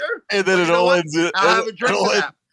That's all right. It all ends up sounding a bit Asian Kim Jong Unish. But hey, we got a super chat in $5 Canadian from the Enlarged Pronator. Thank you very much, Enlarged Pronator. Says, I believe your match will be one-sided, Ryan. Schoolboy still has a lot to learn. Rob, every time I see your biceps double in size. Bit of a compliment for both of us there. Yeah, bro. Yeah, I'll take that. Hey, man, thank you. When you come on the channel and you can do a double compliment, we are double appreciative. Thank you very much, bro. large Pronator. Hey, Paul. Hey, I do think that that's a big match to win. Did you see Schoolboy practicing with Irakli? I did, but I didn't really practice pulls. I don't pay attention to because you don't know the story. So stop that. You stop that, and I'm gonna tell the arm wrestling world right now to stop that. If you're honest with yourself, you can extrapolate a lot from practice videos. Because people actually arm wrestle when they practice. They're actually grabbing each other and pulling. The difference is there's no fucking zebra there going ready, go. But you can kind of extrapolate. So you can extrapolate. The one thing that you can extrapolate is how someone will respond if they find themselves in that balance, in that grip, in that situation. Let me tell you something. So from Buddy Boy, when he couldn't take the wrist, got flat and weird. And when I say Buddy Boy, I mean Irakli. You mean Irakli? I said he's good at taking hands. But what happens when he can't take the hand? Does he get weird? Oh, man, I'm telling you, I'll break that ass. I will beat that ass because he's going to try to go off my hand and he's going to go like this. See this right here? Watch. He's going to go like this with his Georgian friends all in the background with their Georgian flag and their Georgian music and their Georgian desserts and they're ready to eat on their victory. But no one's going to everyone's going home hungry. Wait, what's he going to do against Stewie? He's going to go. Oh shit! And then here's Big Daddy Nobody from America with the high hand going, oh shit, where's the cheesecake? Oh man. I'm gonna tell you right now, that's why even with John with his busted shoulder and his old ass and his gray hair and thinking about all these fucking things that old people like ARP think about, he still was able to crack that ass. You know, interesting. Don't tell me he leveled up. He didn't level up shit. He just found matches that were perfect for him. Interestingly, I do think that Irakli's lane is not the most efficient lane for him to beat you. I think a slightly adjusted lane would be better for him. But most people, he won't do it, motherfucker. I'm telling you right now, I'm gonna shake up the world. I can't wait to do it. I'm gonna do it, Rob. Listen, we're ready. Me, we're man. ready. My hand's too strong. We're ready for it. Hey, look, truth be told, I'm going to beat Schoolboy, right? I'm going to beat him. I think that's a good win, bro. I don't care that he lost to Leonidas. That's a bad motherfucker still. I don't look at people losing. Like, I think Leonidas is a really bad motherfucker. Like those guys are both bad dudes. So who cares? When you look at Mike Tyson going against George Foreman, and they're like, oh, well, Mike lost. He's a loser. Dude, go fight either one of them. They're both super bad. Like, that's bad news. Yeah. Those guys are born to fucking hurt people. When is Irakli and Rob happening? I think you need. Look, I want to know that question. I know it's. Bro, I'm gonna tell you right now, I will beat him, and he knows it. And that's why I don't get that match. I will fucking smash that guy. Open the can. When I go like this, just so you guys know on camera, my wife knows when I want to fight somebody, when I get annoyed, because I go like this. And I can't even help it. It's like a nervous tick. I get like fucking, oh my God, like help me, save me. You know what I do? Yeah, well, Schoolboy has a nervous tick. When Schoolboy knows he's going to lose, he looks at his brother. He looks at his brother every time. Yeah, right, buddy. Listen, I think that's a huge win. I don't care who he lost to. That's a big win. Yeah, of course. That's a big win. He is a very good arm wrestler. He's very good. I have an idiosyncrasy that I do when I'm in a win. Like in a match, if once I know that I've won, even though the match isn't over yet, it's a really weird thing. I will wipe my nose and sniff, like with my left arm. Like it's Yeah. this kind of it's this subconscious flex. Like it's so Yeah. casual now that but I do it every time. If you see me wipe my nose and sniff, bet the house. But you don't even mean to do it. Exactly. So Somebody now else listen, picked up on it. there is something I call don't bet against the man on the bubble. Yeah. The man on the bubble is like, it's something I talked about to other people in the past. When like we talk about like the fight game, like if they lose 2 in a row, that they're like off the card of like say UFC or something. The bubble is like, that's the match that they either like are off the card or they're like back into like stardom. Yep. Right now, Schoolboy's on the bubble. So you're not getting the same Schoolboy Leonidas got. Maybe he got like a little bit like jarred and he's like, fuck, I need to like, don't ever think that because he lost to Leonidas, you're getting the same motherfucker. That kid is going to have a reignited hunger and drive that you're getting a different cat. And I can actually see the evidence of that. Going into the match against Leonidas, he was very talkative, very confident, and he was retrospectively for him, he declares that he was too confident. He was very brash and it backfired. For this match, he's doing the exact opposite. He's going quiet. He's saying, "I respect my opponent," and he's strong. I think he's very focused. Careful. Very focused. He's very focused. Right. Silence is scary. It is. It is. But I'm gonna make him look at his brother. I'm gonna make him look for his brother. That's what, and I'll be sniffing. Hey, if you beat him, listen. In my opinion, and I like to trash on you because we bust each other's balls, but I'm gonna tell you what, that's a big win because that's a big bad motherfucker. He's really like 6'5" and like 280. Yeah. He's almost Alex Kerdecha, almost. He's like a bigger Devin Larratt. The face-off photo is the face-off photo will make it very evident how unless people see him. Like when I first went against him, everyone thought he was a joke, and he was winning everything here in the U.S. He was going against everybody, and I saw him go against a guy down south. There was a 220 protege of Raw and Bath, and he fucking smashed him. And this kid was a national champion, and I was like, holy fuck. I was like, he's real. He's seriously real. And he was winning every tournament, beating everybody, even in the practice polls, everywhere he went. So when he came to New England, I pulled him, but I was watching the videos, and I was watching where his belt line lined up with the table. So I'm 6, whatever you are, right? We're going to lie about it. We're going to call it 6'1 3/4, 6'2.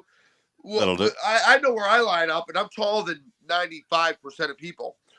Yeah. So I roll up, but I was watching him roll up, and he kind of does the lean down like Matt Mask and Devin Larratt. And I was like, oh, he's big. I was like, he's bigger than people think. When I met him, I saw him at weigh-ins, and he was like fucking up here. And I was like, oh, he's a big motherfucker. And he's quite top heavy as well. He's quite top heavy. Oh, no. He's got a good build. He's smooth, but he's thick. Yeah. Right? Yeah. He's got nice thickness to him. He's got the right like thickness in the right places that you're like, this kid could generate power. He's not just a smooth body that's just like a tall, sloppy kid with rounded shoulders, like some kid who's gonna dunk a basketball and maybe you call him sloppy. No, he's built. He's put together. That's a big win for Leonidas because that kid's put together. But now that he's recoiling and like hungry, like I believe what Devin believes. Like that kid's got a lot of potential. Like he's dangerous. He's dangerous. Yeah. Hey, well, I'm going to ask you a question, and also it's the question that I asked the YouTube audiences tonight on both Rob's channel, my channel, was which match are you most looking forward to of the King of the Table card? Now, just to remind everyone of all the matches we got in the order that they'll happen: myself versus Schoolboy, Rivaz Lutudze versus Zaranov, Paul Lynn versus Lachlan Adair, Monster Michael Todd up against Lazar Barkin, Ongabayev up against Petrenko, Vitaly Laletin against Kamil Jablonski, Morozov v. Matashenko. Now, I couldn't put all the matches in the polls. On my channel, 37% picked me as the match they want to see. Bit of bias being my channel, of course. Morozov, Matashenko, and Vitaly and Kamil both on 24%. Paul Lynn versus Lachlan, 15%. Now, over on your channel, Rob, the leader was Morozov, Matashenko, 37%. I came in at second on 28%. Then Vitaly, Kamil, 19%. Paul and Lachlan, 16%. Rob, which match are you most looking forward to? It's not crazy, but because I'm an American and there's always a lot of talks, and I have a lot of respect for both guys. Of course, Paulin and Lachlan. Yeah. I have a hard time with that match because I think both are incredible athletes, and it sucks to see one advance and the other one get dropped. We talked about what I thought about it, but I'm curious about that one to see not just the match and the result, but like how it happens. Does anybody adjust? Does anybody do anything differently? How is the prep going? When you know who you're going against, how's the prep going? Does somebody come with something that's going to shock us both? So, yeah, that one for me. Like, I like Matyoshenko and Morozov, but I don't think someone's going to beat Matyoshenko if they allow him to sink that hook. I want to see Matyoshenko and man, names are slipping me lately. Who's the fucking guy that beat Cody Merritt and everybody else? Kamil Jablonski. No. The guy from Kazakhstan. Yeah. Maratola. No, not him. Yeah, Fuck, man. I know Alazan. Fish oil. Some focus factor. Alazan. Alazan. Yeah, I want to see. Yeah, that Matyoshenko Alazan has to happen at some point. I think that as strong as Morozov is, if that hook hits, Matyoshenko is so comfortable with not just sinking it, but sinking it deep. And to come through that, I feel like Morozov, like a prime Denis Cyplenkov, you're not going to. Morozov may have the bicep over the long battle.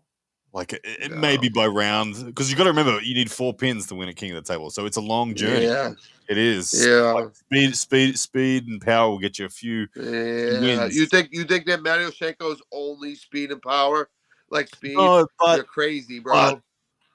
I think Matyoshenko is going to win, but I can see. I was in the room when Morozov made a comeback against Dadakan. Dadakan pulled him for the 115 kilo world title. I like watching Matyoshenko pull, man. That guy gives me a red rocket. Oh, he gives me a red rocket. Actually, I've changed some of my game to surprise people based on watching that guy. Because everyone thinks I'm going to be hand heavy, but they're going to fuck with me. I'm going to have the Matyoshenko surprise. And that's what I'm going to call it. The Matyoshenko Shawa sneak attack. Oh, you want that soap? Bam! The Matyoshenko surprise. That sounds the Matyoshenko surprise. That sounds like something you can book on a holiday. No, it's Ivan. Ivan sounds like something that's like structural, like a tower. The Ivan surprise. Yeah, like I said, it sounds like something you can book on a holiday. Whilst you're there at the lake, you can book yourself a Matyoshenko. Yeah, you get a massage. You can get a fucking hot stone treatment, a pedicure, and the Ivan surprise. With that degree of wrist flexion, it might be a bit. It might be not something that comes hey, who the fuck knows what else that guy can do? But I watched that guy, and now see, his proficiency has inspired me. He's inspired me. Yeah. Yeah, it's a lot of wrist flexion. I don't know how he does it. It's scary. It's strength and application at the highest level. That style of arm wrestler scares me more than any other style. Well, guess what, motherfucker? You're slow, Rob. When we meet each other, I'm gonna be like this. Come on, I'm gonna have the big Ivan surprise. The Ivan surprise. Dude, the RVJ surprise is not the same as the Matyoshenko surprise or the Ivan surprise. The RVJ surprise is like, I can learn it. Oh, here I come. It's coming slowly. No. But that's bullshit. I'm not that slow, I was a sprinter. You're American fast, though. You're not Russian fast. Oh, I'm not Australian fast. What are you? No, I'm not saying I'm fast. I'm not saying I'm fast. I'm talking arm wrestling. I'm not talking sprinting. I'm talking arm wrestling. You're American fast, which is slow. I'm not fast at all right now. Who's the fastest American? Who's the fastest American arm wrestler? Oh, fastest American? we got to talk and we false starting. A lot of people will say like Marcio and Travis, but that's like a lot of false starting. Yeah, they're not fast. They're just timing and just they're strong in timing. All right, so fast. There's none. There's none. You can't. There's no one. Americans aren't fast. Hey, before you stereotype us, respect the flag. All right, motherfucker. Do you even know the Pledge of Allegiance? No. No, I don't. We've got look. We've got guys.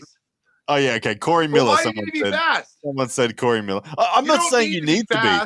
I'm just saying it's one of the attributes that can be used as a weapon, and Americans don't tend to be fast. Hence, I said you're American fast, i.e., slow. No, I'm not fast at all. I'm even slow per American standards, but. You can't like Kazakhstan. Like you talk about fast. Talk about Kazakhstan. Forget it. There's something in the genetics of Kazakhs that makes them fast. Let's be real, because you can't have that many. because they're blistering. Yes, it's not genetics; it's how they train. I think it's genetics as well. Like Ryan, let's shut be the right. fuck up. Okay, no. What do you mean? No. Tell me how many. Here, Ryan, look at. How many white guys are winning the 100-meter sprint? Oh, we're gonna go down this track. Go ahead, say it. How many black guys are winning the swimming? Like Russians are just strong. Kazakhs are fast.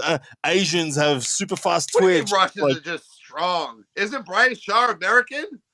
Yeah, you've got your outliers, but if you take the collective average of Russians versus the collective average of Asians, tell me if you just go off the street and grab 100. 200-pound Russians and 100, 200-pound Americans. 200-pound I would say that Americans. When you look at what they do well in sport, I would say they have explosive power, but they're not Russian strong. Russians are we have wrestling. You know what, motherfucker? You have to agree. We're gonna have to break up soon. You have to agree with me here. Think about I saw a movie where a bunch of Jamaicans white men won can't jump. bobsled racing, motherfucker. They won the bobsled, and they don't even have snow where they come from. Did you ever see that movie? Yeah. But it's because they can sprint. They just had to learn to steer that damn thing. Exactly. But you're proving my point there. Anyway. Americans are slow. That's all. You're slow. That's all I was trying to get. Is your restriction? Your restriction is slow. I'll tell you what. When I see you, I'm gonna beat your ass. With a Matoshenko surprise. I don't trust the guy who doesn't drink. With a Matoshenko surprise. Okay. Very good. Very good.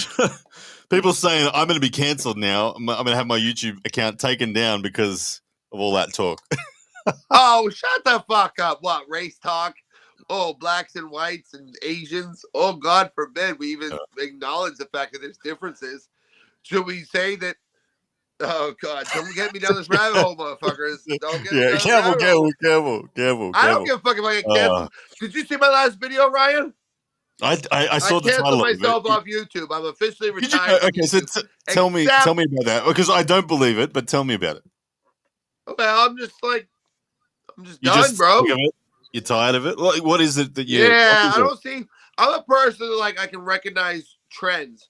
That's why my problem with the steroids hasn't been steroids. It's been that there's no end to it. So then we start seeing people, different than they were in, the 90s, the 2000s, the 2010s. There's an advancement that it doesn't end. It becomes who can do more. So it's not that I have a problem with it. I'm just seeing a trend that I think is going to be ridiculous soon, like bodybuilding. So I'm just seeing a trend with my channel. It's I can recognize it. I'm it's not really fruitful. I'm okay with being an outlier. I'm okay with being everyone else's, not everyone's cup of tea, because I'm different, right? And I have a different lane. But I'm if I don't see growth, I'm fuck it. Just fuck it. Well, yeah. You do need progress. Progress is the fuel of right. Of any you got to throw form fuel of in the fire, or it goes. I honestly think that's great. I believe you, but I don't think that you'll actually follow through in the sense that, not saying that you're not a man who follows through, but you're in a sense that you'll be back because you'll be back. It's like arm wrestling. You can't really quit it. And something will happen in the arm wrestling world that you'll want to throw your opinion out there and you'll be back. And that's good. Bro, I'm the epitome of follow my sword, like, kind of guy. Once I say it, I said it last year, and then I came back hoping I could, like, respawn some shit. But, like, I'm an outlier guy, and that's great. Like, the people who are there, like, I appreciate and I love, and I appreciate the people that have really, like, responded. But, like, there's not enough for me to, like, support, like, even just doing the talks. Like, we'll have our talks, but I'm not gonna do it. Watch. I'll go down on my sinking ship. See, don't get all sentimental on us, Rob. I can't tell if that. I think it's the cold that you've got. Your nose is a little blocked, and you've had a couple of drinks. So it sounds sad. It sounds sad. Listen, I'm not afraid to cry on camera either. I'm not afraid to do it if that was the time. I watched The Notebook, man, and I could fucking cry every time. Every time. And I just wonder why her mom didn't just give him the fucking letters. I love it. I love it. I love it. And then I'm actually more pissed off about how they're not a real couple in real life. I'm like, you guys have such good chemistry. I know you should be fucking, but they're not. And that makes me even more sad. God damn it. Yeah. The whole world is fake, man. The whole world, everything I think I know, it's like the Matrix. Everything you think you know is bullshit. No, yeah. I don't disagree with you on that. We're definitely in a system. Hey, guys, whilst we're starting to wind it down, because we've been on for an hour and a half, now's the time. If you've got questions, ask a question. We always do this. Spanking fucking you guys, this podcast brought to you by Bacardi. Just ask a fucking question. Something dirty. Everyone in the chat, Not everyone dirty, in the chat's like, been great so far. Controversial. Everyone in the chat has been good. They've all been commentating on what we're talking about. But what's the numbers, Ryan? What do we have for numbers? We got 217 live. That's weak sauce. Yeah, we need to up that. We need everybody to tell everybody else about how badass this podcast is. Guys, you don't realize I'm a temperamental motherfucker. If I don't see growth, I leave. It's like a farmer. If that fucking weed that plant don't grow, you pluck it and put something else in its place. I'm just saying.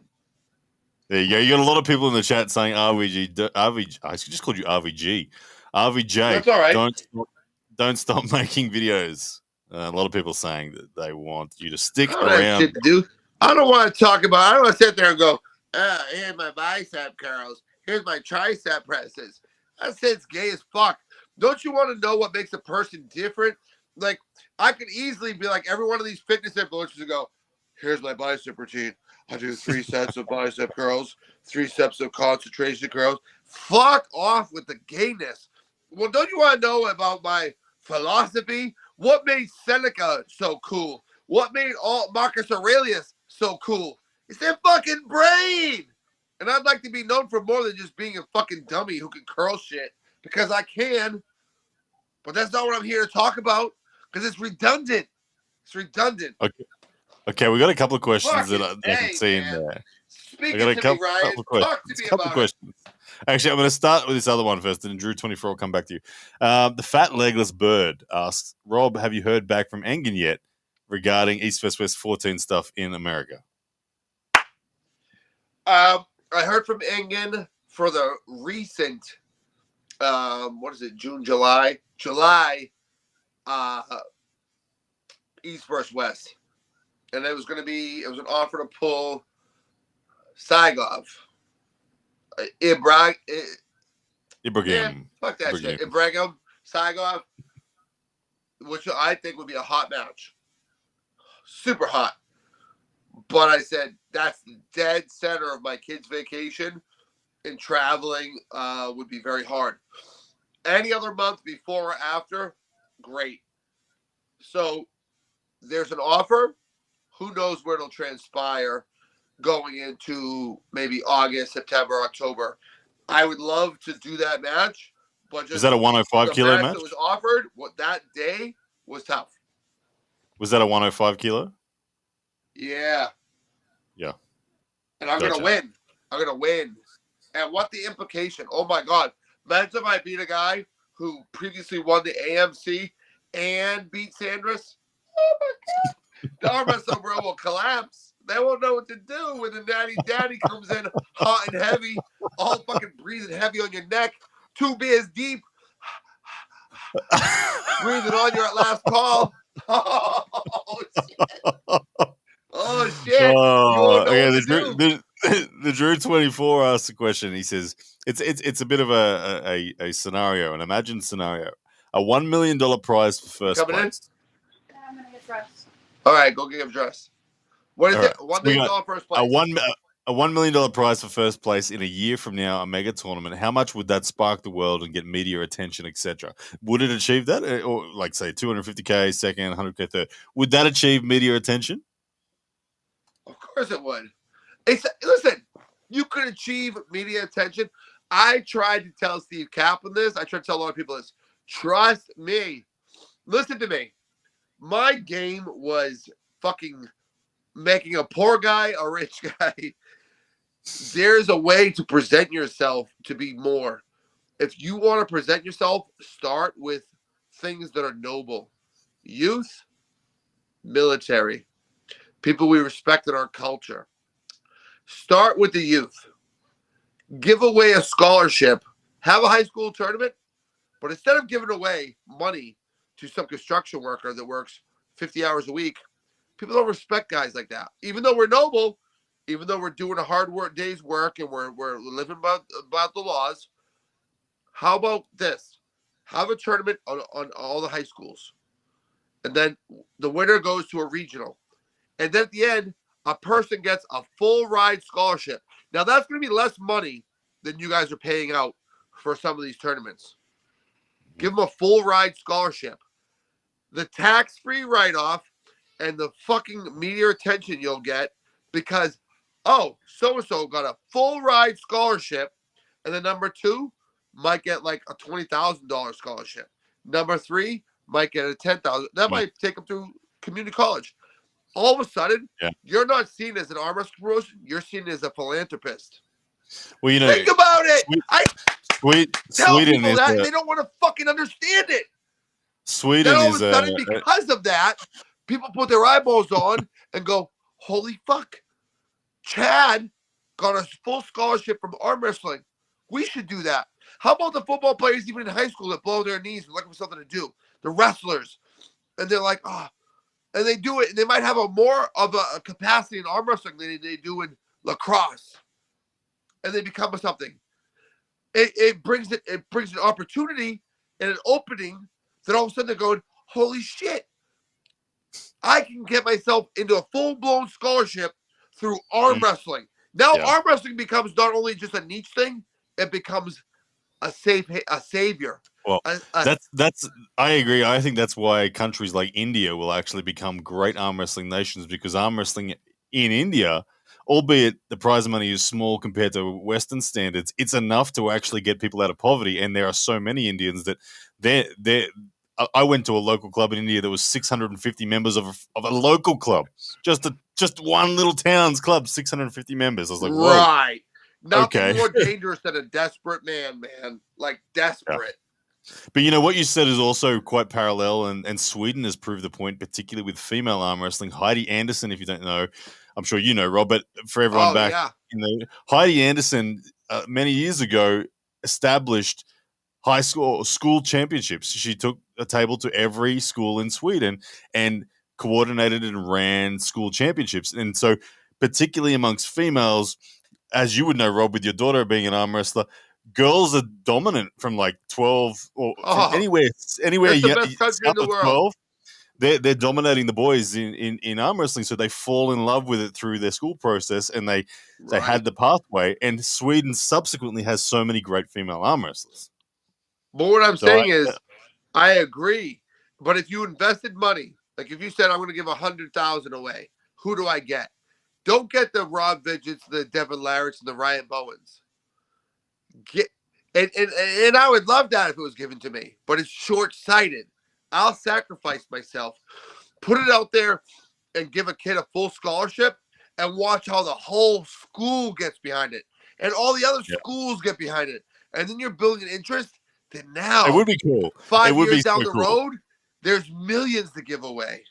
It would be incredibly cool. I remember I loved arm wrestling in school. I didn't even know it was a sport in any sort of professional capacity, but the to have that arrive at your doorstep as a kid and have that opportunity would blow your mind, and it would be exciting. And I agree. Hey, Big Grove Goats comes in with a $2 US super chat. He asks the question, Rob, what triggered your video from last night? You know what? There was a lot of deep thinking, a lot of it's been a long time coming, I think. It's not a trigger. I didn't go off the deep end. I've been hedging on it. Like, am I wasting my time? What am I doing here? Like, why am I doing this? I'm a business person. I'm a business-minded person. I've always I'm a math person. I've always looked at the numbers. If I don't see growth, I redirect and move on. And while it hurts because it's something that's in my passion, I think the sport's right now in a bad direction. I think it's in a place I don't care for. And like that, like I don't like it. I don't like where we are as a sport, and I don't see growth. I don't see change, and I don't see change in my channel. And I see that more people are gravitating towards the dark side. If we're gonna be Star Wars, right? They're gravitating towards it, and while I'm over here, like, I love arm wrestling. I don't love the state of arm wrestling. And my YouTube reflects that. And I don't have growth in YouTube, so I say, why do it? You know what I mean? Like, I gotcha. I'll wash my hands of it. Look, speaking from some personal experience, I could say, like, if you went, I've been on YouTube for 11 years, and if you to chart my subscriber growth and my view trends and all sorts of stuff, it has been through some seasons. It's been through some great growth seasons. It's been through some flat seasons, and it's been through that cycle many times. It does. I think it's okay to need to have a rest from it sometime. So have a rest from it, but don't say it's gone. Just say I'm chilling. Yeah, I'll be back when it feels right. We'll have our conversations, but I think making my videos, might be cancel culture. Might be done. Yeah, fair. I don't think you're done, but anyway, you can have a break. I'll let you do that as long as you do. So guys, we've got 207 of you watching here. You heard it. Rob needs growth for it to stick around. So if you want this podcast to stick around, you're going to all need to really tell your friends. Well, guess what? Truth. Tell your friends, truth damn it. Serum. Yeah. Everybody hit like, and everybody sometime this week tell at least one person you got to not miss to become an Overpower podcast, because it goes. To be honest, this podcast does go off, Rob. I actually genuinely enjoy this. We're going right now. Don't worry about it. Me and Ryan are about to finish up with talking about who's got the biggest wrist. No, I'm just kidding. We already know. We do. Anyway, all right. So I'm excited to see. Actually, it's. You know what? Let me tell you guys a little life lesson. All right, and this is gonna be enriching. This is gonna be warm. Oh God, love. You know what I like, Ryan? I like that you and your dad have a good connection. I admire that shit. Every time I see Neil pick up at his dad, I admire it. I love it. I miss my dad. My dad always told me, Robbie, never say never. And I was like, what does that mean? He goes, you'll see. He goes, sometimes what you think is impossible is very possible. You'll find yourself falling all over yourself. And there was a time that I thought that us having this conversation was like impossible. I thought that we would never have it. I thought that we would never do this. But you know what? Actually, Ryan, here I am many years later, and I'm actually fucking rooting for you, and I'm kind of enjoying it. And even I've had friends that have fallen off on the wayside, friends that have done me wrong, and people that have done me wrong, but yet here's Ryan Bowen on the wayside. It's fucking weird, man. Like, don't ever your dad's words say were what? never. Like, don't Dad's say words never, were because life is weird the way it works out. It really is. Yeah, man, it is. It is. It's true. And I thank you for mentioning the connection that I have with my dad. Yeah, it's special, and I'm sorry that you don't have that with yours. That opportunity. Yeah, it's okay. That's hard. Yeah. All right, guys. That's Well, why, we might. That's why I resort to the Bacardi. That's why I'm not a world champ. Well, Truth you is, keep man, on dominating, Rob, with those ribbons and that no doubt the family that you've got there. See, a lot of the time, whatever you felt, I saw this, and we're talking life lessons as well here for everyone listening. I saw this not so long ago from someone that I thought they were wise words, and it was the hurt and pain that we carry with us from our childhood. Like a lot of the time we're hesitant, we're scared about passing on that pain to our children and things like that. But the truth of it is, if our parents kind of stuffed us up this much and we stuff our children up this much, and that's a big success. And we're doing that when we take the pain that we've got and we do our absolute best to be the parents, the adults that we needed when we were children. And so no doubt your kids are getting that, Rob. So, and from what I can see, your kids are amazing. So, oh yeah, my kids are good. But you know what the old expression is? And I guess this will sum up my YouTube channel and sum up me. Maybe it doesn't sum me up because I feel like I'm complex. But they say, hurt people hurt people. Yeah. 100%. So when you think about that, like usually somebody who's like a serial killer, or well, I'm not a serial killer, but like when you think about it, like they've usually been like had some traumatic experience in life. So I'm just a hurt motherfucker trying to get out there and get my way out there. And sometimes I convey it a little abrasively and I'm a little bit weird, but you know, hey, here we are and we're talking about arm wrestling. So good. I will happily book in an Ivan surprise from Rob Vigeant Jr. sometime. The Ivan surprise. I love that name. And you know what? If Devin can coin things like dad move and the pancakes and all that shit, I want Ivan surprise to be my coin. To be credited, you can have and it. That's definitely an homage to Ivan. The Ivan surprise. That's the shower. Listen, I'm going to just squirt the shower gel. I'm going to kick the soap. You're going to grab it. It's the Ivan surprise, baby. I love it. All right, ladies and gents. Well, yeah, man. We outie. We're going to I'm going to the barbecue. I don't know what the fuck you guys are doing.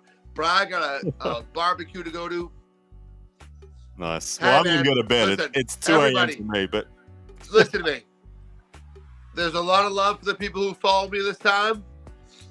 I'm in a weird space, and I'm not going to pretend like I don't get in weird funks. I'm not going to pretend like I'm stronger mentally than everybody, because you know what? The weakest person you will ever meet mentally is the person who says they don't go through those times. I'm a fucking train wreck. But there's a lot of people out there. No, there's a lot of people out there. Everybody goes through that shit, but they get too proud and too scared to say it.